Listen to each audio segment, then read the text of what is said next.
তারপর যিনি আমাদেরকে পথ দেখিয়েছেন, রাস্তা দেখিয়েছেন, তিনি হচ্ছেন আমাদের রব, আমার আল্লাহ। আমাদের স্রষ্টাকে আমাদেরকে সঠিক পথ সঠিক রাস্তা দেখিয়েছেন কে? আল্লাহর নাম তো একজনে বললেন, এই আমার সামনে আমার এক কলিজার টুকরা ভাই। এই ভাইটারে আল্লাহ যেন জান্নাত নসিব করে, নাম আল্লাহর নাম উচ্চারণ করতে আপনাদের কারো কোনো ভয় আছে, কোনো শরম আছে? আমাদের সঠিক পথ সঠিক রাস্তা দেখিয়েছেন কে? আল্লাহ তাআলা কোরআনে কারিমে বলেন, ইন্না আলাইনা লাল হুদা, আমার উপরে দায়িত্ব পথ কর্ম পদ্ধতি প্রদর্শন করা, রাস্তা দেখানো, এটার দায়িত্ব হচ্ছে আমি আল্লাহ পাকের। রাস্তা দেখানোর দায়িত্ব কার? কি বল? রাস্তা দেখানোর দায়িত্ব কার? আল্লাহর। সুবহানাল্লাহ বলবেন না? আমার ভাইয়েরা, আল্লাহ তাআলা যে শুধু আখিরাতের রাস্তা দেখিয়েছেন তাই নয়, দুনিয়ার রাস্তাও আল্লাহ তাআলা দেখিয়েছেন। কিভাবে? আপনারা তো বাংলাদেশে বসবাস করেন, আপনাদের কাছে অনেক কিছুই স্বাভাবিক, কিন্তু মরুভূমিতে যারা বসবাস করে তারা বোঝে রাস্তা কি জিনিস। সাহারা মরুভূমিতে পথ চলতে গেলে মানুষ হারায় যায়, ঠিক না বেঠিক? পাহাড়ি এলাকার ভিতরে মানুষ পথ চলতে গেলে পথ হারিয়ে ফেলে। এজন্য পাহাড়ি এলাকার ভিতরে গিরিপথের ব্যবস্থা করেছেন আল্লাহ রাব্বুল আলামিন। দুনিয়ার মানুষ পথ চলতে গেলে যেন পথ হারিয়ে না ফেলে। আবার মরুভূমির ভিতরে আল্লাহ রাব্বুল আলামিন পথের নিশানা তৈরি করেছেন, মরুভূমির ভিতরে পথ চলতে গেলে যেন মানুষ পথ হারিয়ে না ফেলে। সমুদ্রের ভিতরে যারা চলাফেরা করে নাবিকরা দিনের বেলায় সূর্যের আলো দেখে সূর্য দেখে পথ চলে, কিন্তু রাতের আধারে গভীর সমুদ্রের ভিতরে মানুষ যেন পথ হারিয়ে না ফেলে, এজন্য আল্লাহ রাব্বুল আলামিন আকাশের ভিতরে অসংখ্য তারকা মণ্ডলী খচিত করে রেখেছেন।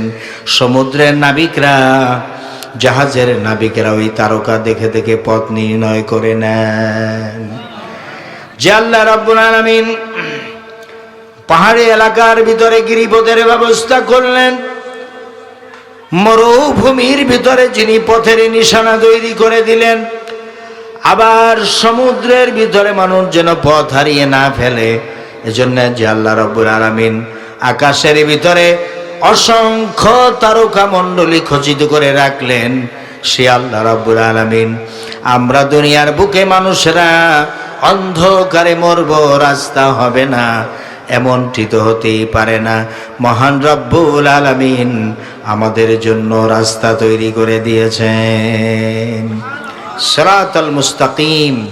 আল্লাহ তাআলা কোরআনে কারিমে বলেছেন, ওয়া আনি'বুদুনি হাযা সিরাতুম মুস্তাকিম। বান্দা আমার গোলামি কর, আমার গোলামি হচ্ছে সিরাতুল মুস্তাকিম, সহজ পথ, সরল পথ, জান্নাতের পথ। সুবহানাল্লাহ। আল্লাহর গোলামি। কার গোলামি করতে হবে? এই যে আমি আবার প্রশ্ন করলাম, কিন্তু জবাব দিয়েছেন মাত্র দুই একজনে।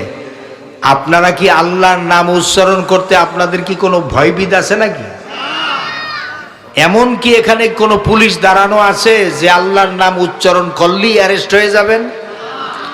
আল্লাহর নাম উচ্চারণ করতে এত ভয় কিসের আপনাদের? পুলিশ যদি এসেও থাকে আপনাদের ভয় নাই। প্রশাসন ঠেকানোর মতো আমাদের ভিতরে এলাকার জনপ্রতিনিধিরা আছে না? আছে। আল্লাহর নাম উচ্চারণ করবেন, এতে পুলিশও কিছু বলবে না, ইনশাল্লাহ। বলবে কিছু? তো যেভাবে আপনারা হীনমন্যতায় ভুগতেছেন, আমার তো চিন্তা লাগে যে আল্লাহর নাম উচ্চারণ করতে এত ভয় কিসে? মেম্বার সব তো আমাদের সামনে আছে নাকি? হ্যাঁ, প্রেজেন্ট মেম্বার, একবার রানিং মেম্বার আমার পাশেই বসা। আলহামদুলিল্লাহ কর। আপনারা আল্লাহর নামটা একবার উচ্চ স্বরে বললেন, কোনো সমস্যা নেই। আমার ভাইয়েরা, আল্লাহর গোলামি করতে হবে, এই কথাটা কিন্তু আমরা নামাজের ভিতরও বলি যে ইয়্যাকা না'বুদু ওয়া ইয়্যাকা নাস্তাঈন। পড়েন সবাই আপনারা আমার সাথে, ইয়্যাকা না'বুদু ওয়া ইয়্যাকা নাস্তাঈন। Thee do we worship and thine aid we seek। আয় আল্লাহ তাআলা, আমরা আপনারই গোলামি করি এবং আপনার কাছেই আমরা সাহায্য। আমরা গোলামি করি কার? সাহায্য চাই কার কাছে? আল্লাহর কাছে সাহায্য চাই।